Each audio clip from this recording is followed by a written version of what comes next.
好的，同学们，今天这节课我们来讲讲什么他妈的叫情商。哎，老师，你怎么骂人呢？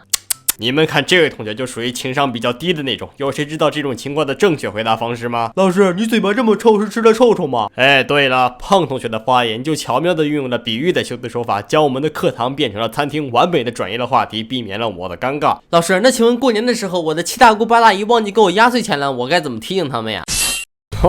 看来你们几个都对这个问题很感兴趣啊。简单，一般这种情况你就主动给他家孩子2个硬币当压岁钱，我就不信真有人这还看不懂暗示。这个时候亲戚一定会脸上微笑着掏出压岁钱给你，有条件的也可以给个20、50的。总之，你给他孩子给的越多，他身为大人就会给你给的越多。妙啊，老师。那老师，我室友天天乱丢垃圾，随地吐痰，一点都不讲卫生，这怎么办啊？这个得看情况来。开始的时候每天你帮他打扫，他要是受你启发开窍了，那自然最好。要是没有，你如果能打得过他，就他妈锤死他；要是打不过，就叫上别的室友一起锤死他。反正你也测试过了，这种人活该挨揍。那老师，请问我的妈妈每天都逼我做一大堆我不喜欢的课外作业，我该怎么办啊？你妈强迫你做这么多作业，看来你课下很闲呐。好的，各位，从今天开始，为了你们大家着想，咱们的家庭作业多加1倍，记得课下都谢谢这位同学啊。好吧，既然大家都这个反应，同时也为了防止放学后我们这个班上出人命，刚才的话就当我没说。老师，我谢谢你，1倍怎么够呢？多加2倍。我谢谢你8辈祖宗。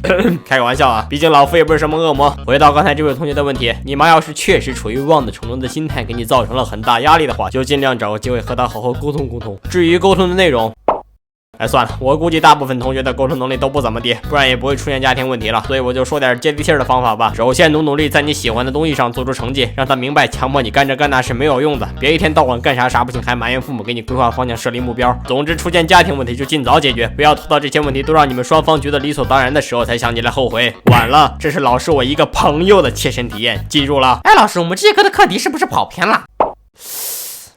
上当了吧，小伙子！我确实是故意讲跑题了，为的就是看你们能不能在不破坏我面子的情况下提醒我。可是你的表现真的是太让我失望了，一看就没好好听课。我听了，还听得特别仔细，所以才能意识到您跑题了呀。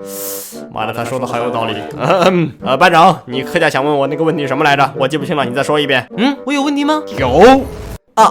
那什么，我确实是有一个问题，是这样的，我有一个朋友在当 UP 主，可是他的观众都特别喜欢白嫖，后来都麻木了，所以一不做二不休，直接鼓励观众白嫖，还告诉他们要嫖的理直气壮，所以导致现在那些观众都在评论区喊，明明是你让我们白嫖的。所以想请问您一下，有没有什么办法可以帮我这个 UP 主朋友啊？他活该。